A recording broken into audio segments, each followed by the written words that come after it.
가정의 달인데 우리 어버이 주일에도 이 가정의 달 말씀을 전하지 못하고 계속 사도행전 강의를 시키셨는데 이 수요 기도회 시간에 에베소 강의 이렇게 진도 중에 오늘 본문을 만났어요. 하나님께서는 엿새 동안 당신의 최선을 다해서 천지 만물을 창조하셨습니다. 하나님이 창조하신 세상을 보면 좀 대략 다음과 같은 순서로 지어진 것을 우리가 알고 있지요. 첫째는 빛과 물 그리고 하늘과 땅 같은 자연 세계였어요. 그리고 두 번째는 그 자연 세계에 자라는 식물이었습니다. 그러니까 생명이 있는 것을 그 다음에 지으셨어요. 그리고 세 번째는 동물이었습니다. 그죠? 그래서 여러분, 동물의 먹이가 뭐가 돼요? 식물이 돼요. 그죠? 또 마지막으로 네 번째로 창조하신 그 부류를 얘기해 볼 때, 여섯째 날에 걸쳐서 했지만 그냥 그 부류를 얘기해 볼 때 마지막은 누구를 창조하셨어요? 사람이요. 그래서 사람은 동물도 먹고 식물도 먹고, 그죠? 이와 같이 하나님 창조 순서에는 중요한 이유와 까닭이 들어져 있어요. 하나님께서 먼저 자연을 창조하신 것은 그 다음에 창조하는 식물을 위해서예요. 그리고 하나님께서 먼저 자연과 식물을 창조하신 것은 그 다음에 창조하실 동물을 위해서예요. 그리고 하나님께서 먼저 자연과 식물과 동물을 창조하신 것은 그 다음에 맨 나중에 창조하실 사람을 위한 것이에요. 그래서 주님은 사람에게 생육하고 번성하고 땅에 충만하라. 그러니까 우리 사람은 원래 환경에 지배받도록 만들어진 것이 아니라 환경을 지배하도록 그렇게 만들어진 존재거든요. 여기서 우리는 하나님께서 보다 중요한 것을 나중에 창조하셨구나 라고 하는 것을 우리가 알 수 있어요. 이런 의미에서 볼 때 하나님의 창조에서 있어서 가장 중요한 피조물은 무엇일까요? 여자입니다. 하나님께서 가장 마지막에 창조하신 것이 바로 여자이기 때문에 그래요. 여자를 아담의 갈비뼈에서 꺼내긴 했지만 아담이 창조한 건 아니잖아요. 하나님이 창조하신 거잖아요. 그러면 하나님의 창조물 중에 가장 맨 나중에 창조한 창조물은 여자예요. 남자들 잘 들어요. 질서가 이래요 지금. 물론 성경에 보면 하나님께서 아담을 위해서 하와를 돕는 배필로 창조하셨다는 말씀이 있습니다. 그렇죠? 그것은 하나님께서 여자를 적어도 그 말씀대로 하면 남자를 위하여 만드셨다라고 하는 뜻이 되죠. 그리고 그것은 사실입니다. 그리고 매우 중요한 원칙이기도 합니다. 그러나 하나님의 창조 순서와 그 순서의 중요성을 놓고 볼 때 하나님께서는 남자를 또한 여자를 위하여 먼저 창조하셨다는 의미도 찾아낼 수가 있다는 것을 말씀드립니다. 여기서 중요한 것은 남자와 여자는 누가 누구를 일방적으로 섬기는 구조가 아니라 서로가 서로를 섬기는 쌍방적인 섬김의 구조라는 사실을 발견할 수 있다 이 말이에요. 하나님께서 가장 마지막으로 창조하신 것은 그래서 결국은 여자를 창조하심으로 무엇을 이루려고 했냐면 가정이라고 하는 것을 이루려고 하셨던 것이에요. 그러니까 최초의 교회가 뭐냐면 가정입니다. 아담을 위해서 하와를, 그리고 하와를 위해서 아담을 창조하심으로 하나님은 가정이라고 하는 기관을 창조하셨어요. 그러므로 하나님의 가장 귀한 창조는 에덴 동산이 아닌 거죠. 가정입니다. 보통 사람들이 이걸 모르는 거예요. 그래서 가정을 소홀히 하는 거예요. 하나님께서 아담에게 그 아름다운 에덴을 다 맡겨주셨지만 아담은 행복했어요? 행복하지 않았어요? 행복하지 않았어요. 그걸 어떻게 알아요? 하나님이 아담을 보니까 뭐래요? 독초하는 것이 보기가 안 좋대. 행복하지 않다는 거예요. 그죠? 하나님께서 그에게 아내를 주시고 가정을 만들어 주셨을 때 그는 비로소 행복해졌습니다. 여기서 우리는 매우 중요한 사실을 발견할 수 있겠죠. 그것은 가정이 에덴보다도 우리 인간에게 있어서 더 중요하고 그리고 귀하다라고 하는 사실입니다. 오늘날도 마찬가지. 제가 지금 사역하면서 여러분하고 상담하면서 원칙이 하나 생겼어요. 여러분이 무슨 일이 생겼을 때 그걸 결정할 때 제가 항상 뭐라고 합니까? 배우자하고 상의하라고. 배우자가 예수 믿지 않는 사람인데도 불구하고 상의하라고. 상의해서 마음을 합하라고. 왜 그래야만 할까요? 가정이 교회니까. 지금 고린도서 제자훈련하고 있어요. 고린도서 제자훈련은 뭐예요? 1장에 같은 마음을 가지고 같은 뜻을 가지라고. 그게 교회에서 가장 중요한 것이니까. 그러면 여러분 가정도 교회라고 했잖아요. 그럼 가정에 가장 중요한 게 뭘까요? 돈 많이 벌어오는 거지. 뭐 무슨 아유 이상한 소리 하고 계셔. 마음에도 없는 소리 하고 계셔.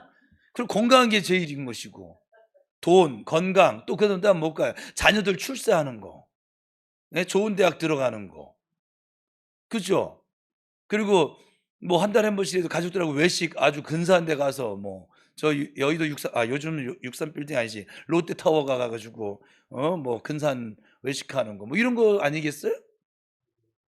가정에서 가장 중요한 건 뭐냐면 가족 구성원들끼리 마음을 같이 하는 거예요.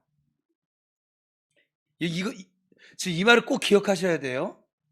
그 어떤 별난 재주를 가지고 있고 막 24시간 랄랄랄랄라 하고 막 방언으로 기도를 하고 뭐 막 손을 얹었더니 병든 자가 낫고 막 그런 기적을 일으켜도 가정이 하나 되지 않으면, 가정이 마음을 같이 할 수 없으면 그 사람은, 그 사역자는 언제고 무너집니다. 무너질 수밖에 없어요. 그는 하나님이 그 모든 것을 창조하셨는데 하나님이 나중에 행복해 보이지 않아. 그래서 가정을 만들어 주셨다 이 말이에요. 그러면 우리가 행복한 순간적인 기쁨은 모르겠지만 우리가 계속 마음적으로 행복하게 살 수 있는 비결은 가정이 평안해야 됩니다. 가정이 평안해야 됩니다. 가정이 평안해지려면 또 똑같은 거예요. 나 잘났네 너 잘났네 이러고 있으면 평안할까요? 평안하지 않지요. 다툼은 항상 내가 잘났다라고 생각하고 그 상대방이 못났다라고 생각할 때 다툼이 발생하는 거예요. 상대방이 나보다 잘났다라고 생각하면 다툼이 아니라 그냥 지금처럼 고개 끄덕이겠죠 뭐. 그렇죠? 여러분의 가정이 모두 행복해지기를 축복합니다. 그래서 아무리 에덴과 같이 아름답고 풍족한 세상에서 우리가 산다고 해도 가정이 흔들리거나 깨어진다면 그 사람의 불행은 뭐 이루 말로 다 형용할 수가 없습니다. 그러나 여러분 생각해 보세요. 혹 세상이 흔들리고 이렇게 막 그냥 어지러워진다고 하더라도 가정이 지금 든든하고 그 가족 구성원들이 사랑으로 하나가 되어진다고 하면 그 힘든 세상도 능히 이겨 살 수 있을 것이고, 한 걸음 더 나아가서 행복한 삶을 살아갈 수 있습니다. 우리나라가 지금 어지럽습니다 사실은. 그죠? 어지러운 이유는 뭐라고 그랬어요? 질서가 깨졌기 때문이라고 그랬어요? 어지러워요. 어지러움에도 불구하고 우리 가정교회들이 사랑으로 하나 되어져 있는 가정은 지금 이 나라는 이렇게 어지러워도 행복할까요? 안 행복할까요? 행복해요. 제게 있어서 가장 소중한 일이 있다면 저는 뭐 두말할 것도 없어요. 저는 목회예요. 저는 목회가 가장 소중해요. 목회 때문에 살고 있고, 지금은 현재는 요즘은 이제 조금 하나님이 조금씩 바꿔가긴 하는데 저는 그동안 목회를 위해서 살아왔어요. 목회하는 게 제 삶이었고 내 전부인 걸 뭐 어떻게 해. 목회를 빼놓고 정태호를 말할 방법이 없더라고요 그냥. 그런데 목회는 게 저의 소명인 거죠. 부르심이고 삶의 의미가 되기도 하고 목적이 되기도 합니다.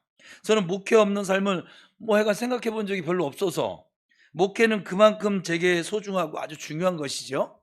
그런데 그 목표보다 더 소중하고 귀한 것이 있어요. 가정입니다.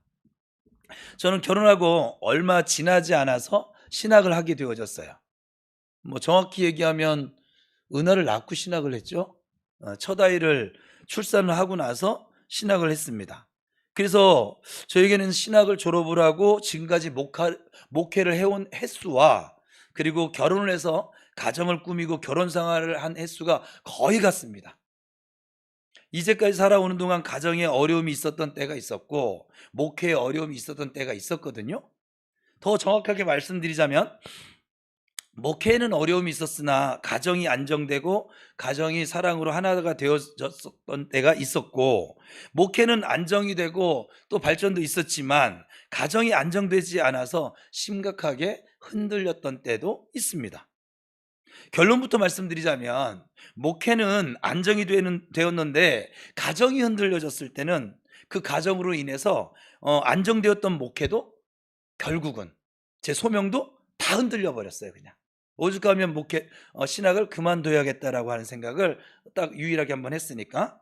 가정적으로 가장 어려웠을 때 저는 성공적이었던 그리고 생명과 같았던 목회를 포기하려고 했던 적이 있거든요.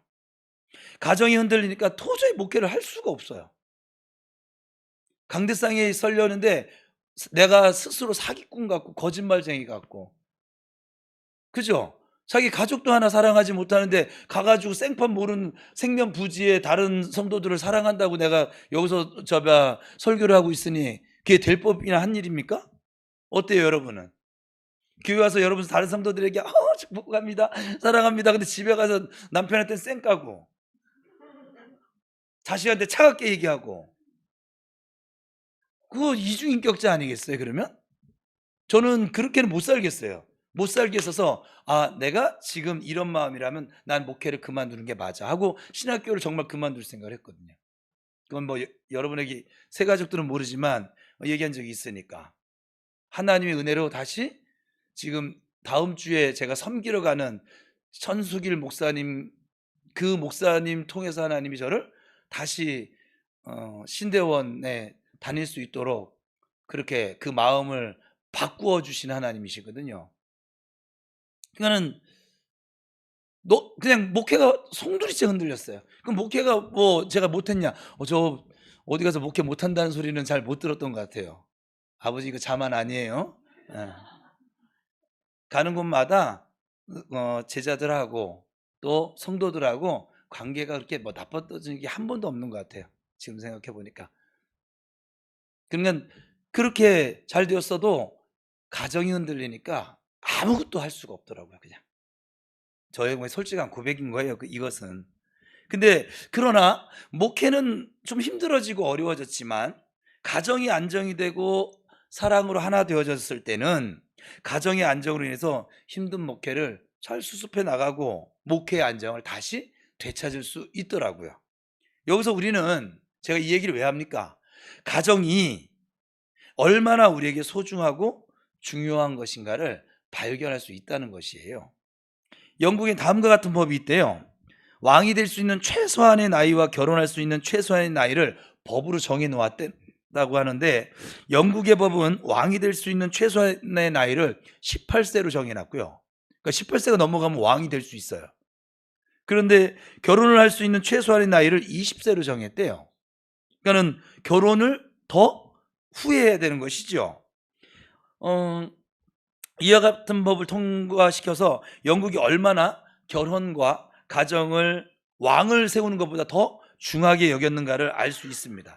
영국은 나라보다 가정이 더 중요하고 귀하다는 것을 좀 알고 있었던 나라인 것 같아요.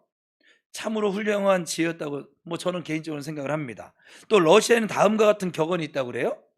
사랑하는 아들이 배를 타고 항해를 하게 되거든 그 아들을 위해서 하루에 적어도 한 번씩 위해서 기도를 해라. 사랑하는 아들이 전쟁에 나가서 전투를 하게 되거든 그 아들을 위해서 하루에 2번씩 기도해라. 그러나 사랑하는 아들이 결혼을 해서 가정을 꾸미게 되거든 그 아들을 위해서 하루에 3번씩 기도해라.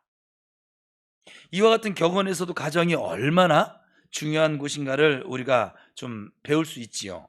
가정을 중히 여겼던 영국과 이 러시아의 지혜가 저와 여러분의 삶 속에 있게 되기를 축복합니다. 가정은 하나님이 우리에게 허락해 주신 가장 소중한 복과 은혜란 사실을 꼭 기억하며 살아가시기를 축복합니다.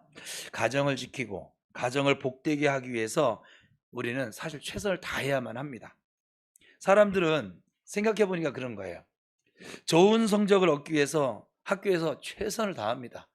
물론 성적에 신경 안 쓰는 사람들은 지멋대로 다니긴 하지만 좋은 성적을 얻기 위해서 좋은 대학을 가기 위해서 학교를 다니는 사람은 정말 최선을 다해서 공부합니다. 남들 놀 때 도서관 가서 공부하고 잠잘 때 공부하고, 그죠? 그리고 사업에 성공을 하고 직장에서 성공을 하기 위해서 우리는 정말 내 성격에도 안 맞고 막 안 맞는데도 불구하고 참고 견디면서 피나는 노력을 합니다. 자격증을 땄니다. 우리 저 때는 한때 한동안 막 토익 열풍이 불어 가지고 하여간 뭐 어마어마했었습니다 그냥. 그리고 계속 막 스펙을 늘려가려고 노력을 하고요. 옳은 일입니다. 잘하는 일이고 귀한 일이에요. 그러나 우리의 대부분은 보다 중요한 그 가정을 위해서 공부하지 않습니다. 노력하지 않습니다. 태어나 보니 이미 자녀가로 태어나져 있었고 나중에 성인이 돼서 때가 되니까 이건 남들 다 가는데 안 가면 안 될 것 같아서 장가를 가 봤고, 결혼해 가지고 좀 시간 지났더니 나는 아빠 될 준비 공부 아무것도 안 했는데 덜컥 뭐가 생겼어요? 자녀가 생겼어요. 여러분 공부하고 애 낳으셨어요? 아니면 공부하고 결혼하셨어요? 아니면 지금도 좋은 아빠 되기 위해서 이진철 집사님 얼마나 공부하셨어요? 좋은 아빠가 되기 위해서. 그러면 정 간사님은 좋은 남편이 되기 위해서 얼마나, 지금 김수환 집사 없으니 뭐 거기밖에 없네. 자녀가 없어가지고 저기는 숨지 말고 좋은 남편 되기 위해서 지금 공부하는 건 뭐예요? 우리가요 가만히 생각해보면 지금 이렇게 가정을 꾸미고 사는 게 기적 같은 거예요. 다른 건 우리 뭘 하려면 다 공부하잖아. 배우잖아요. 근데 좋은 가정 꾸미기 위해서는 안 배우잖아요. 연구도 안 하고 공부도 안 하고. 그러고도 지금 저렇게 엄마로 살아가는 거 보면, 그래서 큰 낭패를 경험하는 경우들이 종종 있지요.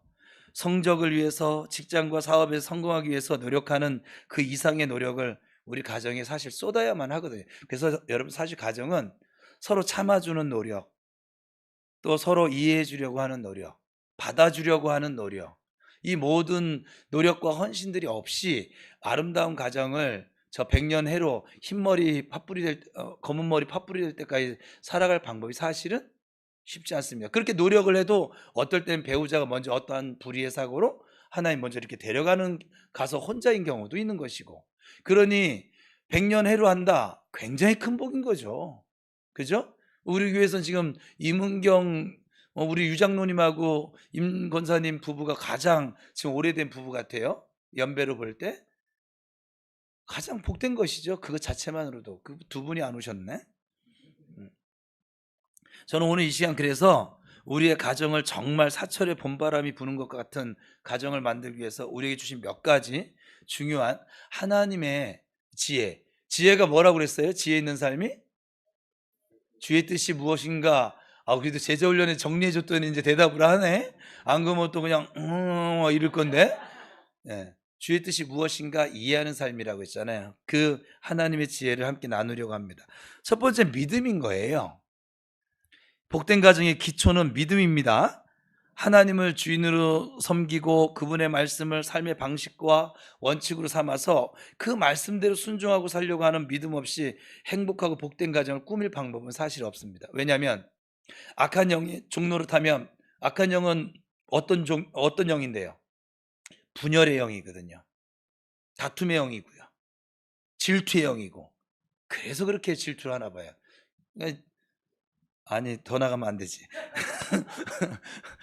그렇게 그래서 성령을 따라갈 때 성령은 어떻게 하는 영이에요? 하나 되게 하시는 영.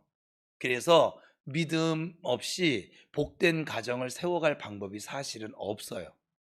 여러분이 혹시나 가정에 어떤 실패나 어려움을 경험한 그 순간에 보세요. 그 가족 구성원 간에 믿음이 있었는가? 그 가운데 하나님이 주인이셨는가? 그렇지 않지요. 교회도 마찬가지예요. 하나님이 주인 되시는 그 믿음이 없으면 교회가 자꾸 싸워요. 계속 트러블이 생기는 거예요. 방법이 없어요. 그러니까 여러분들이 우리 교회 표어처럼 성령을 따라 행하는 성도들 되시기 바랍니다. 우리 교회는 그러면 복된 교회가 될 거예요. 또 여러분들이 성령을 따라 행하는 여러분 가정 되기를 축복합니다. 그러면 여러분 복된 가정이 돼 있을 거예요. 사철에 봄바람이 부는 것과 같은 가정이 되려고 하면 무엇보다 예수를 잘 믿는 가정이 되어져야 되겠지요. 그래서 여러분들이 지금 예수 믿지 않는 배우자나 자녀들을 위해서 지금 기도하고 있는 거 아니겠어요? 그들이 같이 전부 다 함께 예수 믿고 한 가정 되어지면 행복할 것입니다. 왜냐하면 영적인 흐름도 같아질 것이고 하나님 이끄시는 대로 말씀 나누면 그대로 순종해 줄 것이고. 근데 저희 아이들 뭐 뛰어나지는 않은 것 같아요, 세상적으로 볼 때. 그런데 제가 볼 땐 뛰어납니다.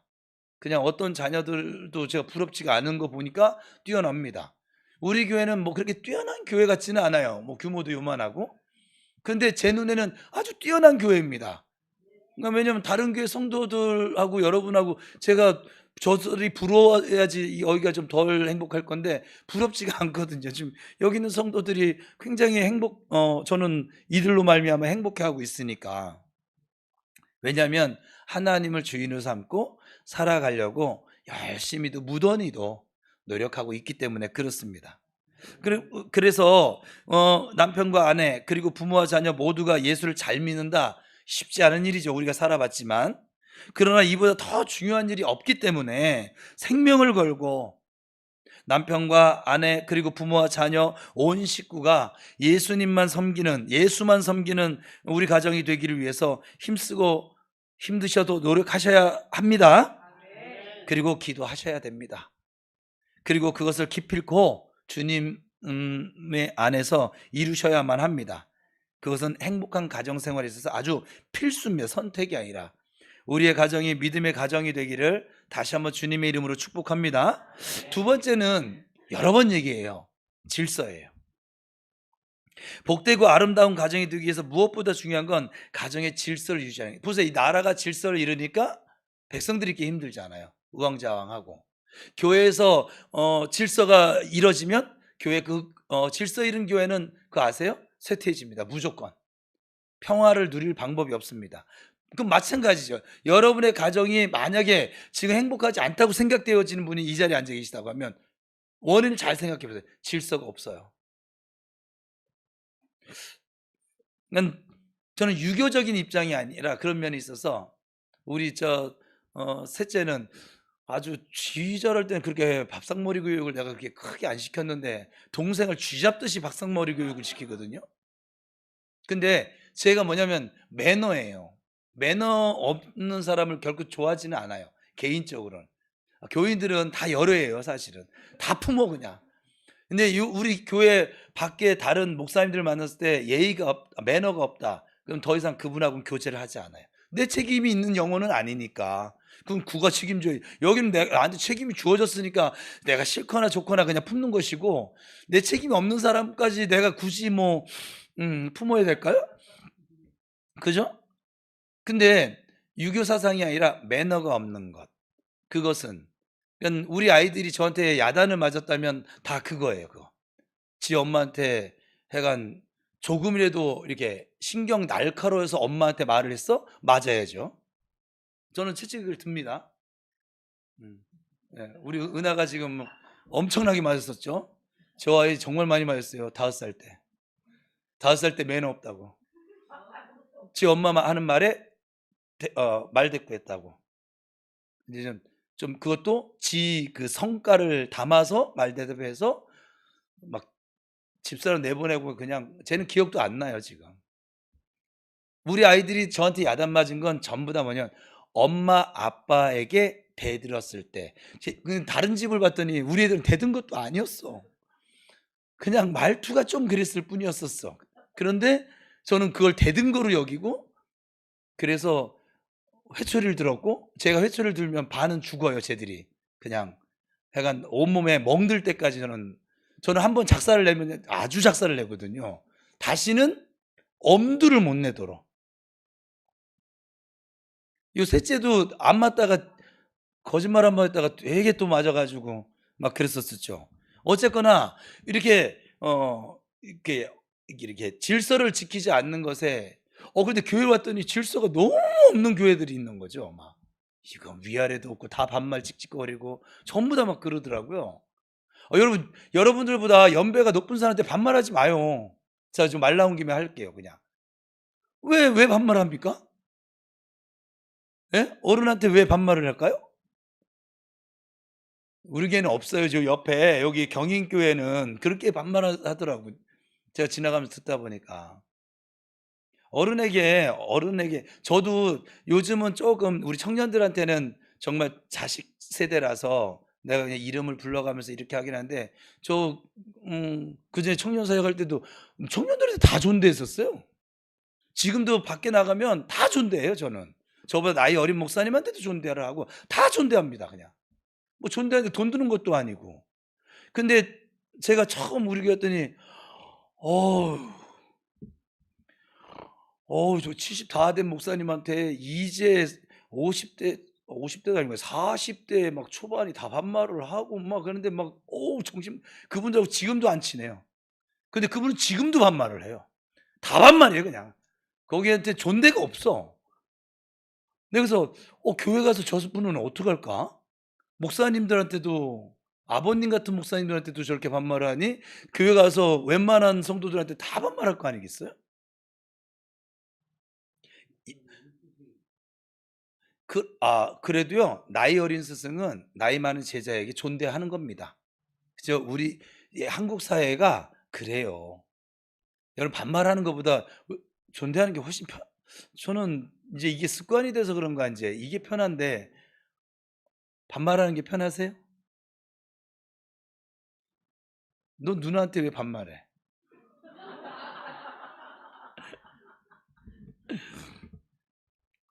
제가 우리 아이들한테 우리 청년들이 같이 이렇게 있는데 우리 애들은 지 누나가 30이잖아요.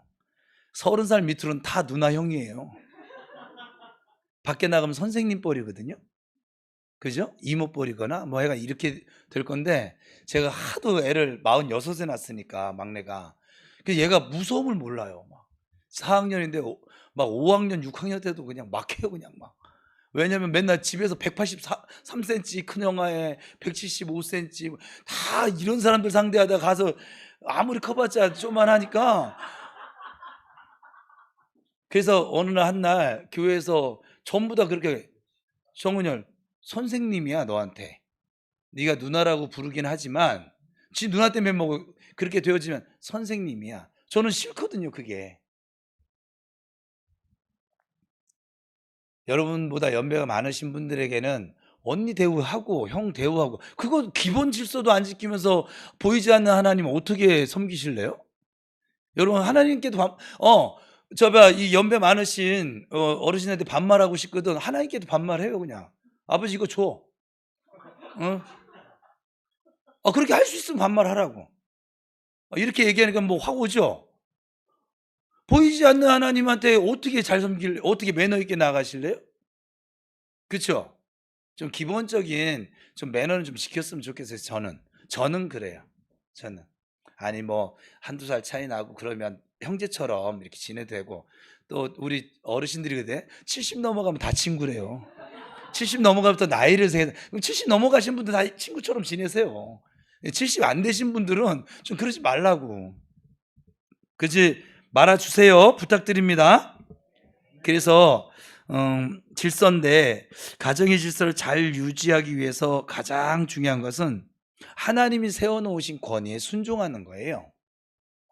하나님은 우리들의 가정과 교회 그리고 사회를 질서 있게 하시기 위해서 이 권위를 주신 거예요. 그 자리에 권위가 있어요. 그거 아세요? 찬양 시간에 정간사한테 제가 뭐라고 하지를 않아요.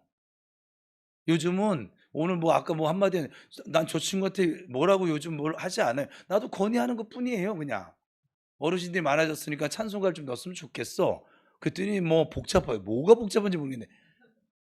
말도 못하게 지는 할 말 다 하면서 항상. 우리는 항상 바뀌었어 이게. 그냥 뭐냐면 그 자리에 서 있는 한 제가 여기 담임 목사라고 해도 강사님이 여기 서시면 우리 박 목사님이 여기 서도 저 뭐라고 하지 않아요. 할 수가 없어요. 그냥 하나님 주신 그 권위를 인정하는 거예요. 그 자리에 권위도 인정하는 것이 그럴 때는 자리에 대해서는 나의 고하가 인제 없어요. 자리에 대한 권위가 또 있는 것이라 이 말이에요. 그래서 교회를 훌륭하고 아름다운 교회가 되게 하기 위해서 우리가 힘써야 할 것 중에 하나가 하나님이 세우신 권위에 복종하고 순종하는 것을 배우는 것이에요. 오늘 성경 이것을 봅시다. 32절 시작. 이 비밀이 크도다. 나는 그리스도와 교회에 대하여 말하노라. 찬양 가사가 떴었네요. 네. 지금 보세요. 아내에 대하여, 아내들아, 남편들아 얘기해놓고 하나님 뭐냐면 이 비밀이 크도다. 나는 지금 바울이 이 말, 아내가 뭐 남편한테 순종하고 뭐 남편이 아내를 사랑하고 이걸 얘기하고 싶은 것이 아니라 이게 가정에 주신 말씀이 되기도 하지만 더 정확하게 얘기하면 이 비밀이 커. 가정의 그 질서를 잡는 것이 아주 커. 왜냐하면 바울은 그리스도와 교회에 대해서, 주님과 교회의 관계에 대해서 아내와 남편의 관계를 설명한 거예요. 그럼 여러분 집에 돌아가면 남편이 그리스도의 자리, 그죠? 아내가 교회의 자리. 이거는 우리가 의역할 수 있는 부분이긴 한데 그렇게 여러분 생각을 그렇게 하시라고. 그래서 예수를 믿든 안 믿든 여기 지금 아내들이 많으니까 아내들은 남편에게 순종해 주세요. 그리고 어디 가면 남편 세워주세요. 그거 아세요? 여러분의 남편을 바보 만들잖아요. 그럼 여러분 기껏해 바보 아내예요. 나는 사람들이 이걸 모르대. 누에서 침 뱉는 정도가 아니라 나는 저렇게 엉터리고 멍청한 사람을 선택한 바보 중에 바보입니다. 그렇게 침 뱉는 게 아니라 자기 스스로 이렇게 만드는 거거든요. 어디 가서 이제 자녀들도 똑같은 거예요. 부모님에 대해서 밖에 나가서 막 그냥 자기 생각대로 막 얘기하잖아요. 그러면 여러분 왜 그거 생각을 못해? 여러분 그 부모님의 아들이야. 그 DNA를 가지고 태어난. 우리 아빠는 이게 안 좋아. 그럼 너도 그게 안 좋을 거야. 알았지? 왜냐면 이웃집 아저씨 DNA를 가지고 태어나진 않았을 거 아니야. 손흥민 형님의 DNA를 가지고 태어나진 않았을 거 아니냐고요. 그죠? 그래요? 안 그래요? 결국 그 가문의 DNA를 가지고 태어났을 건데 엄마 아버지를 욕을 해. 그럼 뭐 어떻게 될까요? 자기 스스로 뭐를 할까요? 나는 스스로 불행해. 이거 뭐 자랑하고 다니는 꼴밖에 되지 않잖아요. 나는 사람들이 왜 이 원리를 모를까? 제가 좀 너무 무리한 해석을 하고 있나요? 이 당연한 거를 이걸 몰라가지고 맨날 서로 불평하면서 살고 있는 것이죠. 제가 아내 여러분 앞에서 이렇게 막 성질이 지랄 맞고요, 못생겼고요, 뭐 해간 막 이런 적 들어보셨어요? 저는 세상에서 제일 예쁜 여자가 최현우라고 생각하고 살아요. 진짜 예뻐요 하지 말고.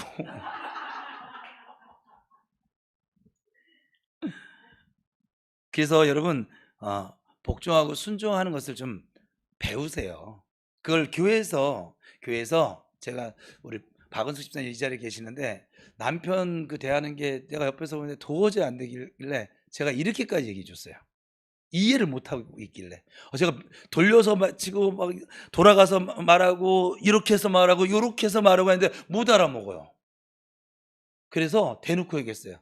오늘부터 정봉규 씨 남편을 대할 때 정봉규 씨를 대하지 말고 전 양반이 정태호 목사다 생각하고 정 목사한테 대하는데 그렇게 말 함부로 할 수 있겠어요? 하기만 해봐. 아주 그냥 옥상 갈 거야. 나이로도 나보다 2살이 어린데. 그래서 그렇게 하라고 했어요. 그랬더니 조금 하는 신용하다가 또 도루묵 됐어. 그래서 제가 정태호로 안 되는구나. 그래서 남편을 대할 때 하나님 대하는 것처럼 대하라. 그래도 안 하더라고요. 그래서 나중에 뭐라고 했냐면 체육공원에 가면 전 양반이 막 축복합니다 막 대단하십니다. 아주 그냥 존재감이 뿜뿜이에요. 아주 그냥. 그래서 체육공원에 갔을 때 만난 그 사람들이라고 생각을 해라. 뭐냐면 이건 존중을 해줘라. 그 못하는 거 자꾸 안 맞는 거 따지고 그러지 말고 존중을 해줘라. 여러분 똑같이 이 설명을 왜 할까요 지금? 박우수 실명을 거론해 가면서. 여러분도 집에 가서 그러시라고. 집에 가서 부모님 대하는데 청년들 어려워. 그러면 정 목사님 하긴 정 목사를 하도 뭐 가볍게 대해서 응? 다른 부인들도 남편 대할 때 그렇게 대해 주시기 바랍니다. 예, 그게 맞아요. 그게 하나님의 원하심이에요. 또 남편들은 주님이 교회를 어떻게 사랑했다고요? 몸버려 사랑했다고요. 그러니까 몸버리면서까지 사랑 안 해주거든. 약간 여기가 얘기하면 안 되지. 몸버려 사랑해 주세요. 최현옥 사모님 대하는 것처럼 대해 주세요. 그러면 좋았다, 됐다. 네. 이 남편들이 당신한테 와가지고 말 함부로 하고 나한테 얘기해봐요. 그러니까 아주 그냥. 아니 여러분이 지금 그게 잘 안 되니까 좀 기억했으면 좋겠어요. 그래야 그들에게 전도할 기회가 주어져요. 그들이 믿음을 가질 기회가 주어져요. 그들이 위대해서 그렇게 하라는 게 아니에요. 지금 질서 있는 평화로운 가정을 만드는 것이 교회를 가정을 위해서 기도는 하는데 하나 그런 건 안 해. 남편이 백날 교회를 다녀봐라. 20년 30년 다녀봐라. 안 변해요. 그렇죠? 지금 은혜 받은 여러분들이 안 변하는데 그 집에서 지금 이 말씀을 못 듣고 있는 남편이 변하겠습니까? 여러분이 먼저 손 내밀어 주세요. 지금 제가 약간 그 일반 목사님들처럼 목회를 하면은 이걸 못 알아듣고 계속 집에 가서 기껏 한다는 소리가, 오늘 목사님이 아내를 주님이 교회를 좀 사랑하라고 그랬어. 내가 언제 그렇게 얘기했어요? 아내들이요 하면 아내들에게 해당되는 남편 존중하라고 내가 지금 말해줬잖아요. 존중해 주세요. 집에 가서 목사님이 뭐 남편들아 그건 남편들이 들어야 할 얘기고, 이런 시간 끝나고 나면 박은서 집사가 집에 와서 정간사님 때 그런 거지. 오늘 목사님 그러셨잖아. 벌써 사람 말로 이미 강등됐어. 그죠? 성경을 얘기했는데 사람의 말로 강등시켜 놓고, 두 번째는 자기 유익대로 아내 사랑하라고 했잖아. 나 물 마시고 싶어. 물 좀 떠다 줘. 그러지 말라고. 아내를 사랑하는 선택은 남편들이 할 것이고, 남편을 존중하는 것은 아내들이 선택. 또 남편들 가가지고 오늘 목사님이 여러 번 얘기했지. 날 정 목사님 대하듯이 대해봐. 저 드럼체 들고 난리 났다 정말. 그러지 말라고요. 여러분이 들어야 할 말을 듣는 것이에요. 그죠? 교회 질서를 위해서 하나님 세우신 권위가 있는 것처럼 가정의 질서를 위해서 하나님 세우신 권위가 있어요. 가정의 질서를 위해서 우리는 하나님이 세우신 그 권위를 인정하고 순종하는 것을 배우셔야만 합니다. 잘 안 될 거예요. 하나님이 가정의 질서를 위해서 부모와 남편에게 권위를 주셨어요. 그리고 자녀와 아내에게 그 권위에 순종하고 복종하라고 그렇게 말씀을 해주셨습니다. 부모와 남편이라고 언제나 옳지는 않습니다. 저도 남편이고 부모이긴 하지만 언제나 옳지 않아요. 그러나 우선 저들의 권위를 인정해주고 저들에게 순종하고 복종하는 것은 결코 비겁한 일도 아닌 것이고 어리석은 일도 아닌 것이에요. 그것은 매우 지혜롭고 훌륭한 일이 됩니다. 이와 같은 원칙과 정신이 가정에도 반드시 있어야만 합니다. 아내와 자녀들이 이와 같은 원칙을 받아들여서 남편과 부모를 대한다면 정말 훌륭하고 아름다운 가정이 되리라고 저는 확신합니다. 그렇지 않았던 남편, 그렇지 않았던 부모님들도 바뀔걸요 아마? 그런 아내와 자녀들이 되어진다고 하면, 이 자리에 계신 분들이 우리의 가정에 질서가 다시 있어지기를 축복합니다. 하나님께서 우리에게 주시는 말씀입니다. 같이 읽어볼까요? 시작.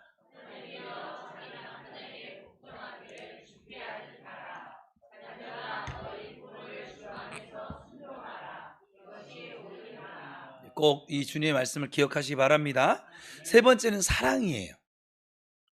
부모와 남편에게 권위를 주셨다고 그들은 그것을 남용하거나 함부로 휘둘러서는 안 됩니다. 아내와 자녀들이 복종하지 아니하고 순종하지 아니하는 가장 큰 이유가 바로 여기에 있거든요. 이건 지금 남편들이 들어야 될 소리고, 그리고 부모들이 들어야 할 소리예요. 물론 아내와 자녀들에게 불순종의 본능이 없는 건 아니에요. 불순종의 본능이 있어. 원죄의 본능이 있지만 저들에게 원칙적으로 부모와 남편의 권위를 인정해 주고 싶고 순종하려고 하는 사랑의 마음도 기본적으로 있다는 것을 우리는 아셔야만 합니다. 그런데 남편과 부모가 하나님이 주신 권위를 잘못 오해를 해서 함부로 막 군림하려고 하거나 그 권위를 막 남용하려고 하기 때문에 이 아내와 자녀들이 그 권위를 인정하지 아니하고 불순종하게 되는 것이지요. 그거 저도 인정을 해요. 하나님 그래서 모든 남편과 부모에게 다음과 같이 말씀해 주셨습니다. 띄워줘요. 시작. 남편들아,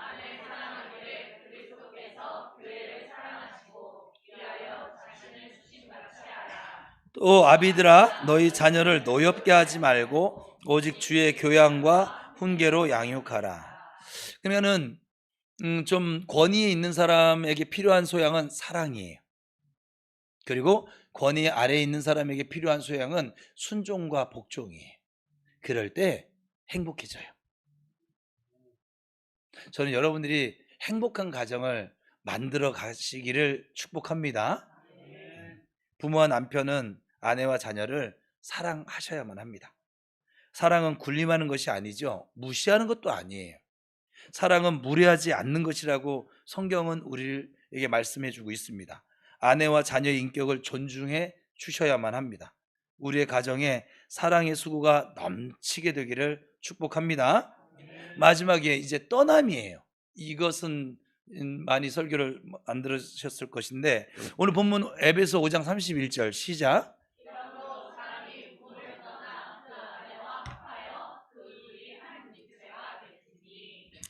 우리나라의 윤리적 뿌리를 두고 있는 이 유교 사상은 가정의 중심을 부부에 두지를 아니하고 부모와 자식에 두었거든요. 그래서 대가족 제도였던 거예요.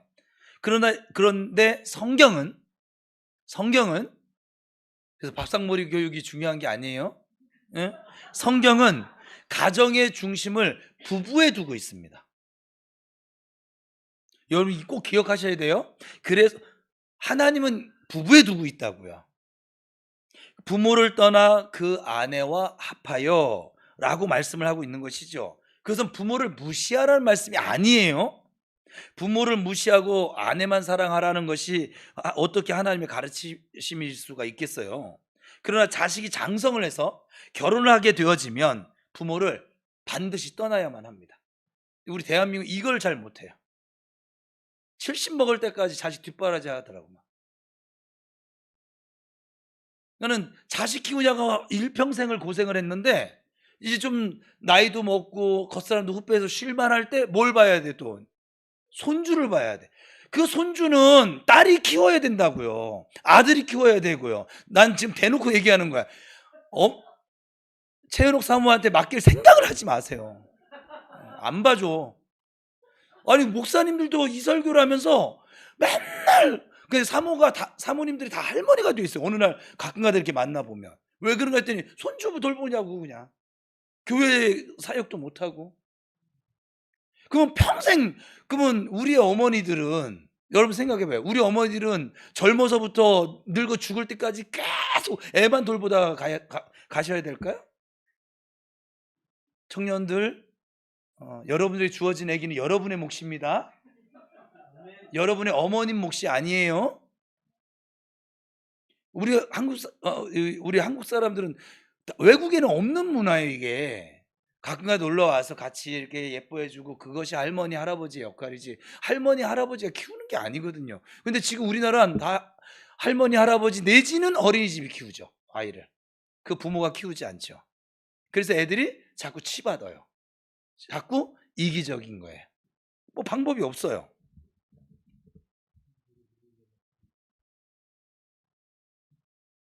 그리고 그래서 부모님들에게 얘기하면 떠나 보내셔야만 합니다.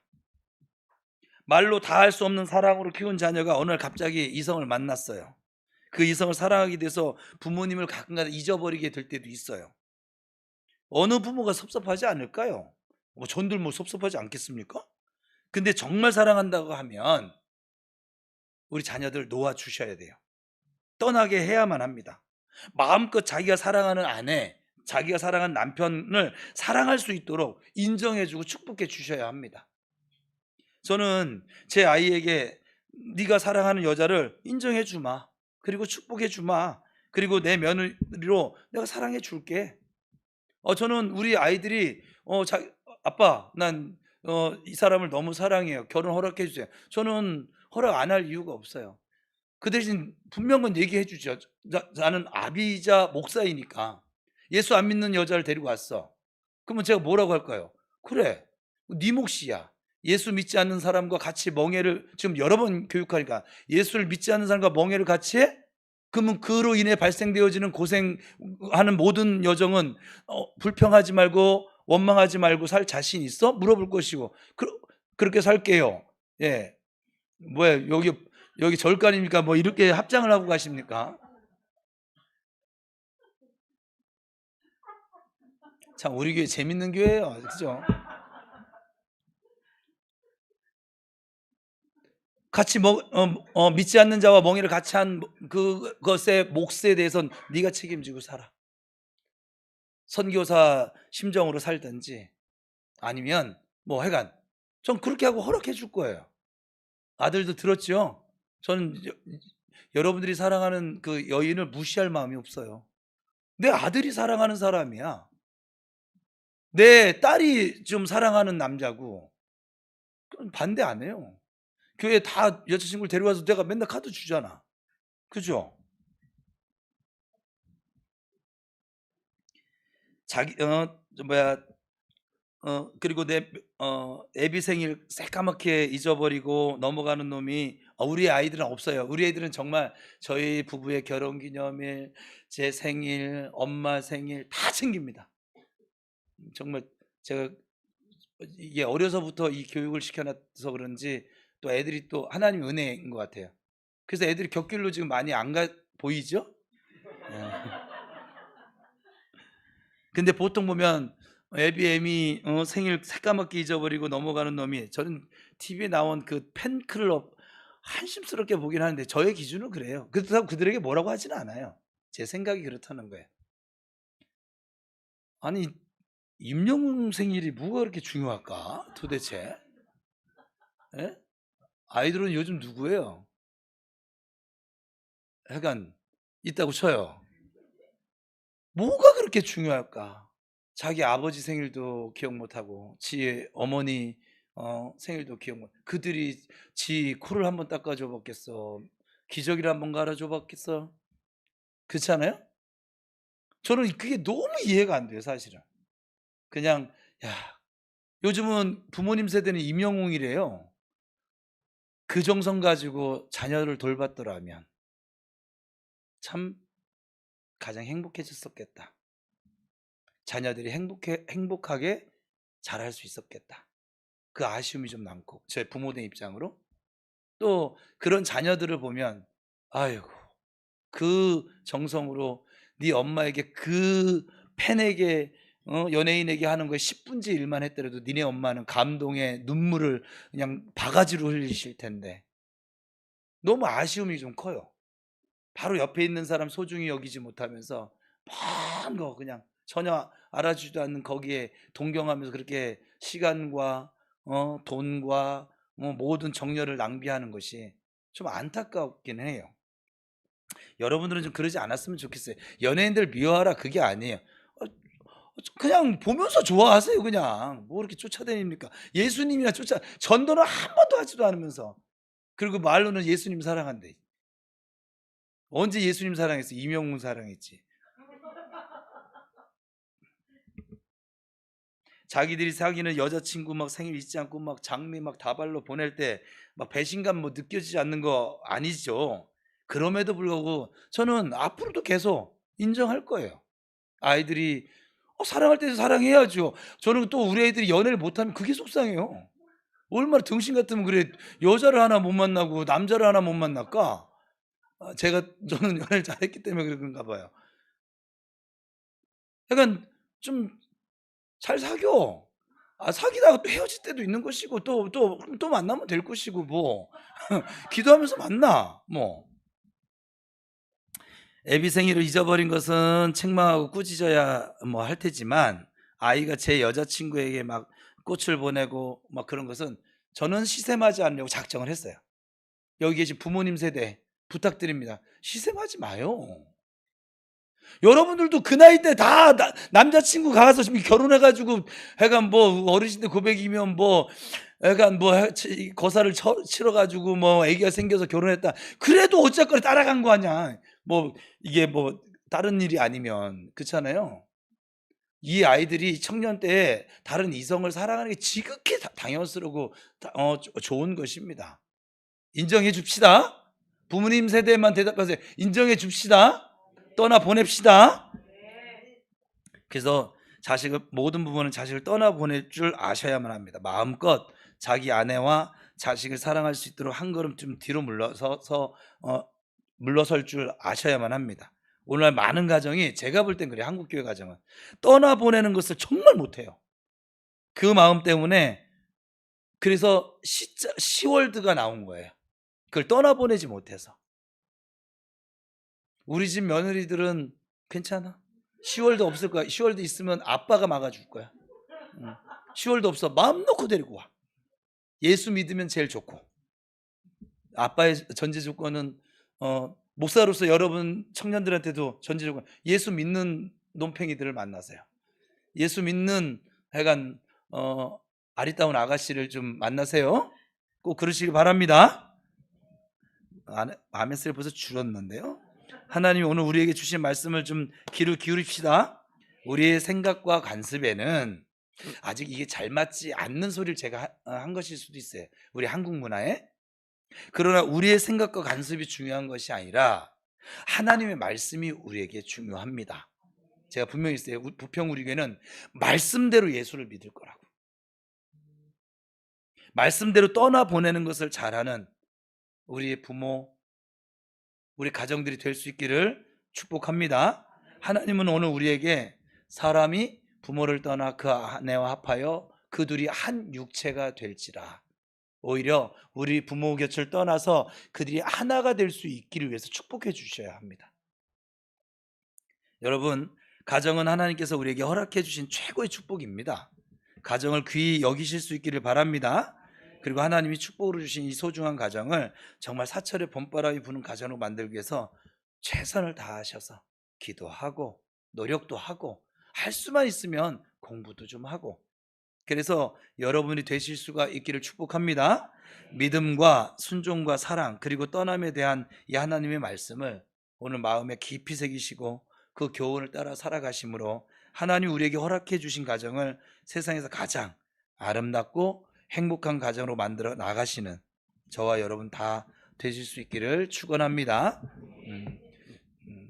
꼭 청년들은 여러분들 부모 세대가 혹시 이렇게 믿음 가운데 이렇게 못했다 하더라도 여러분들 세대에 그걸 되물려 줄 생각하지 말고 여러분 세대에 복된 가정 세워 가실 수 있기를 다시 한번 주님의 이름으로 축복합니다. 예수 믿는 남자 꼭 만나시고 예수 믿는 여자 꼭 만나셔서 여러분이 서로 그렇게 질서 가운데 행복해지시기를 축복합니다. 기도하겠습니다.